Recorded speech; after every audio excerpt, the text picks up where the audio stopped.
ಪ್ರಿಯ ಸಹೋದರನೇ ಸಹೋದರಿಯೇ, ಕರ್ತನಾದ ಯೇಸು ಕ್ರಿಸ್ತನ ಪವಿತ್ರವಾದ ಹೆಸರಿನಲ್ಲಿ ತಮ್ಮೆಲ್ಲರಿಗೂ ವಂದನೆಗಳು.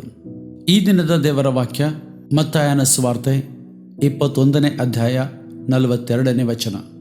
ಮನೆ ಕಟ್ಟುವವರು ಬೇಡವೆಂದು ಬಿಟ್ಟ ಕಲ್ಲೇ ಮುಖ್ಯವಾದ ಮೂಲೆಗಲ್ಲಾಯಿತು.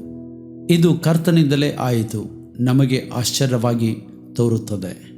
ಪ್ರಿಯರೇ, ಈ ವಾಗ್ದಾನವು ಮೆಸ್ಸಿಯನಾಗಿ ಬಂದಂಥ ಯೇಸು ಕ್ರಿಸ್ತನ ವಿಷಯದಲ್ಲಿ ನುಡಿಯಲ್ಪಟ್ಟ ಪ್ರವಾದನೆ ಆಗಿದೆ.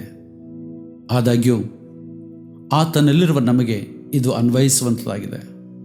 ನಾವು ತಿರಸ್ಕಾರ, ಅವಮಾನ, ನಿಂದನೆ ಅಥವಾ ಅಪಹಾಸ್ಯಕ್ಕೆ ಗುರಿಯಾಗಿದ್ದರೂ ನೀವು ನಾನು ಆ ಕ್ರಿಸ್ತನೆಂಬ ಬಂಡೆಯ ಮೇಲೆ, ಆತನ ವಾಕ್ಯಗಳ ಮೇಲೆ ನಿಲ್ಲುವರಾದರೆ ಒಂದು ದಿನ ಆತನು ನಮ್ಮನ್ನು ಮುಖ್ಯವಾದ ಮೂಲೆಗಲ್ಲುಗಳಾಗಿ ಅಥವಾ ಎಲ್ಲಿ ಅವಮಾನವಾಗಿದೆಯೋ ಅಲ್ಲಿಯೇ 2ರಷ್ಟು ಮಾನವನ್ನು ಅನುಗ್ರಹಿಸಿ ನಮ್ಮನ್ನು ತಲೆ ಎತ್ತಿ ನಡೆಯುವಂತೆ ಮಾಡುವಾತನಾಗಿದ್ದಾನೆ.